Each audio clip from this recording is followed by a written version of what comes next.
5 കൊല്ലമായിട്ടൊക്കെ ഇവിടെ നല്ല മാറ്റം വന്നല്ലോ. ആ ഇവിടെ കട്ടൊക്കെ വിരിച്ചല്ലോ സാറാക്കിയല്ലോ. അസ്സലാമലൈക്കും. നിങ്ങള് നയിച്ചേ പ്രായമായിട്ട് നിങ്ങൾ നയിച്ചേ. കസാര കയറി ഞാൻ ഇരുന്നോളെ. ഇതിന്റെ പേരെന്നാണേ ഞാൻ ഇരുന്നോളാം. എത്താപ്പ നിങ്ങള് ബേജാറോട്ട്. ഓ എന്താപ്പത് ഇന്നൊരു പുതുമ. ഇന്ന് പുതുമ എത്താൻ എനിക്ക് അറിയില്ലേ? ഇലക്ഷൻ ആയില്ലേ? പഠിച്ചോനെ വെറുതെ അല്ലപ്പത്. നമ്മളെ ചിഹ്നം മറക്കണ്ട കൊല. അത് കൊലല്ലോ പയല്ലേ. ഈ ജാതി ടീമിനെ വെച്ച് കൊണ്ടെടുക്കണേ. ഇനി അവിടെ നിനക്ക് വോട്ട് കിട്ടുക. ഇവനിപ്പോ ഇതിനായിട്ട് കൊണ്ടുവരണ ഡീസലൊക്കെ ഇവിടെ നിൽക്കട്ടെ. നിങ്ങൾ 5 കൊല്ലം കൊണ്ട് ഇവിടെ എന്താ ഉണ്ടാക്കിയേ? ഞങ്ങൾ പലതും ഉണ്ടാക്കിന് ഇവിടെ. എന്താണ് നമ്മളിവിടെ ഒന്നും അറിഞ്ഞിട്ടില്ലല്ലോ.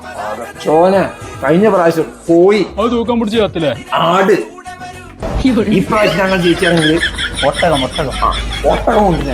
ആ എന്നാ ഇനി എന്റെ മകനെ മൃഗഡോക്ടർ ആക്കാൻ പഠിപ്പിച്ചേണ്ടി വരും. മൃഗങ്ങൾ കൊണ്ടൊന്നും അറിയില്ല ഇപ്പൊ ഇവിടെ. മറക്കണ്ട നമ്മളെ ചിഹ്നം കൊല. ഞങ്ങൾ വരാം. പോലെ നിക്ക് അവിടെ നിക്ക്. അയാള് നമുക്ക് എന്തോ തരാനുള്ള പരിപാടിയാ. 4 ആളാണെങ്കിൽ ഇപ്പൊ സോഷ്യൽ മീഡിയയിലേ നടക്കുള്ളൂ. ഇതുമേ ലൈവോണാക്കെ ആൾക്കാരെ നടന്നു. അല്ല ഇപ്പൊ കഴിഞ്ഞ കൊല്ലം പറഞ്ഞത് എനിക്ക് ഓർമ്മ ഉണ്ടോ? അതൊക്കെ നമ്മൾ നടപ്പാക്കിയില്ലേ? എവിടെ ചങ്ങായേ അതൊക്കെ മറന്ന. ഇതേ ഓർമ്മ ശക്തികളുടെ മരുന്നാ കണ്ടോ. ഇത് എല്ലാ ഐറ്റം ഉണ്ട് കേട്ടോ. ഇത് എനിക്ക് വാങ്ങിയത്. എനിക്കല്ലപ്പോ ആവശ്യം. ഇത് എനിക്ക് ആവശ്യം. ഇത് കഴിഞ്ഞ കൊല്ലം പറഞ്ഞൊന്നും എനിക്ക് ഇതുവരെ ഓർമ്മല്ല. ഇത് പിടിച്ചോ. ഇത് ലിസ്റ്റ് ഉണ്ട്. ഇത് കഴിഞ്ഞ 5 വാങ്ങി കുടിച്ചാ. അപ്പൊ ഞങ്ങൾ മറക്കണ്ട ചിഹ്നം കൊല. ആ ചിഹ്നം മുണിങ്ങോ.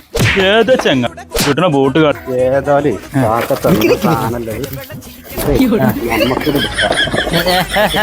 എന്താ നിങ്ങൾ കച്ചിട്ട് നിങ്ങൾക്ക് ഓർമ്മ കമ്മിണ്ടോ? ഓർമ്മ ശക്തി ഇല്ല എനിക്ക്. കണ്ട കാരക്കാത്തി ഞാൻ തരൂല. കജിട്ട് ഭാര്യ എത്ര ഓർമ്മ ശക്തി ഇല്ല. അയാളെ പുതിയ ഞമ്മക്ക് ഓർമ്മയില്ലായിട്ടാ മണ്ടൻ. നമ്മള് രാഷ്ട്രീയക്കാരൊക്കെ ഇയാള് ഒരുപാട് കുപ്പി ഇറക്കേണ്ടി വരും ഇങ്ങനെ.